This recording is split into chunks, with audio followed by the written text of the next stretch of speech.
আমি একবার রান্না বাড়া করেছিলাম, আমার মনে আছে, তরকারি রান্না করেছিলাম যখন আমি সৌদি আরবে ছিলাম। আমার ফ্যামিলি আমার সাথে ছিল, মিসেস হসপিটালে ভর্তি ছিলেন, তো বাচ্চাদের জন্য আমার মনে আছে আলু এবং ডাল দিয়ে একটা তরকারি রান্না করেছিলাম।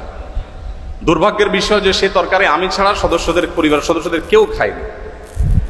বহুত ফজিলত বর্ণনা করলাম, বহুত বোঝানোর চেষ্টা করলাম, বাচ্চারা কেউ সেটা ছুঁয়েও দেখেনি, তারা জাস্ট উপহাস করে ছেড়ে দিয়েছে।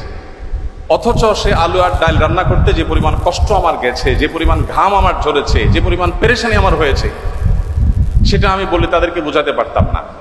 তো আমরা যারা কথায় কথায় খাবারের দোষ ধরি, আমাদের নবী সাল্লাল্লাহু আলাইহি ওয়াসাল্লামের এই সুন্নাত থেকে শিক্ষা নেওয়া উচিত যে মা বোনদের, আমাদের স্ত্রীদের, মহিলাদের খাবার যদি কখনো পছন্দ হয় আমরা খেলাম, আর অপছন্দ না হলে আমি খেতে চাচ্ছি না, অপারগতা প্রকাশ করলাম, আমরা দোষ ধরবো না। প্রিয় নবী সাল্লাল্লাহু আলাইহি ওয়াসাল্লামের লাইফস্টাইলের দিকে তাকালে আমরা দেখতে পাই যে তিনি যখন খাবার গ্রহণ করতেন